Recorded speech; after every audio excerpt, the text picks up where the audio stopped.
19 বছর বয়সে গিয়ে প্রথম একটা হাদিস পড়লাম, ওই হাদিসটা আমার জীবনের মোড় ঘুরিয়ে দিল। সুতরাং আমাকে যদি কেউ প্রশ্ন করে আপনাকে নাস্তিক বা এক্স মুসলিম বানিয়েছে কে, আমি বলবো যে নবী করিম সাল্লাল্লাহু আলাইহি ওয়াসাল্লামের বুখারীর 233 নম্বর হাদিস, এটা আমাকে নাস্তিক বানিয়েছে। বুখারী শরীফের 233 নম্বর হাদিসে আমাকে নাস্তিক বানাইছে। নাউযুবিল্লাহ।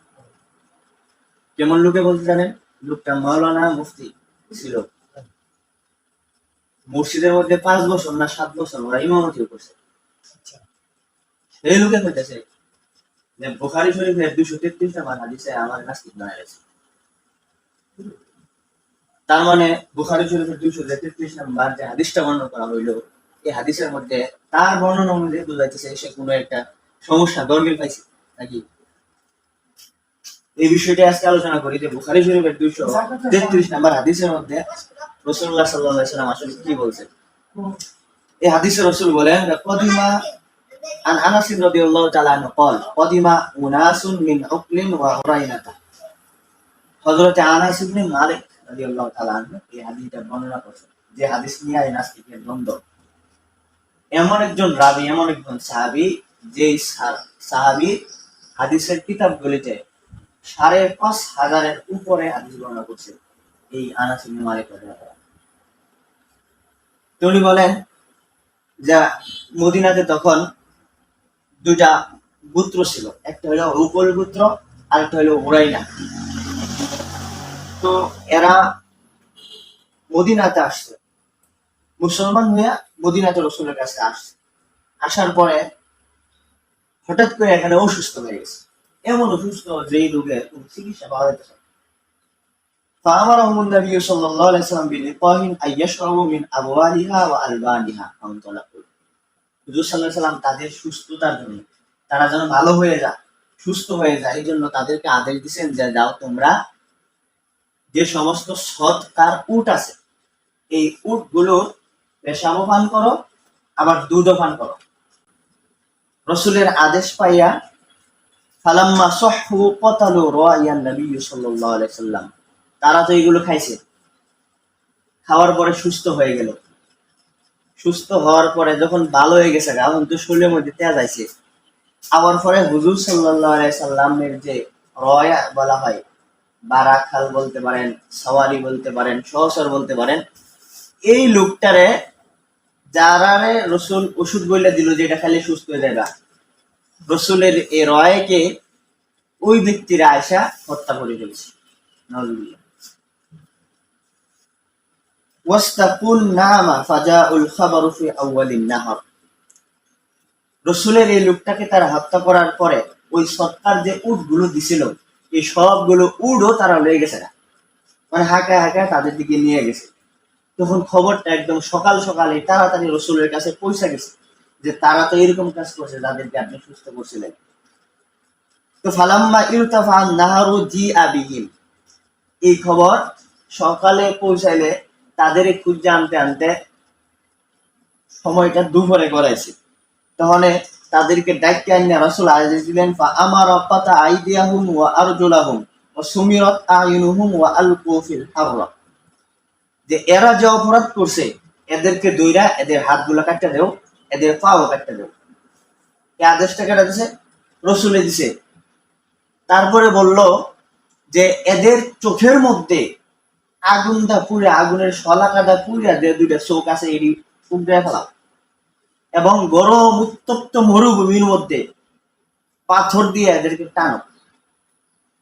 এখন বর্তমান সময়ের নাস্তিক যারা এবং নাস্তিক্য মনা যারা আছে তাদের দাবি হচ্ছে এবং কথা হচ্ছে যে রাসূল সাল্লাল্লাহু আলাইহি সাল্লাম এই লোকটির প্রতি এত বড় অবিচার করলো, এটা রাসূলের মতো একজন মহামানব উনি করতে পারলেন?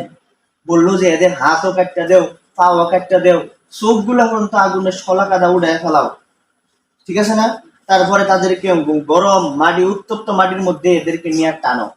যে স্বাভাবিক নজর অনুযায়ী বুঝাইতেছে কি রাসূল মনে হয় তাদের কাছে খুব অবিচার করছে। নাউযুবিল্লাহ। এই কথা কখনো বলা যাবে? রাসূল কি পৃথিবীর ইতিহাসে সব থেকে সহমর্মী এবং সব থেকে সুন্দর বিচার করেনেওয়ালা পৃথিবীর ইতিহাসে এই পর্যন্ত রাসূলকে ছাড়া এই পর্যন্ত কেউ আসে না। সুবহানাল্লাহ। তো রাসূলুল্লাহ সাল্লাল্লাহু আলাইহি সাল্লাম এই আদেশ যে দিছেন, ও নাস্তিকদের কাছে মনে হচ্ছে যে এত বড় বড় শাস্তি তাদেরকে দিল, এটিকে রসুল ঠিক করছে। কিন্তু এখানে আসলে কি করছে, কেন দেওয়া হয়েছে, এটা একটা বারো বোঝার জন্য চেষ্টা করলো না। কি বলছে, আমি একটু আগে বলছি যে এই সাহাবি যে হাদিসটা বর্ণনা করলো হযরত আনাস ইবনে মালিক, হাদিসের কিতাবের মধ্যে ৫,৫০০ চেয়েও বেশি হাদিস বর্ণনা হয়েছে এই রাবি।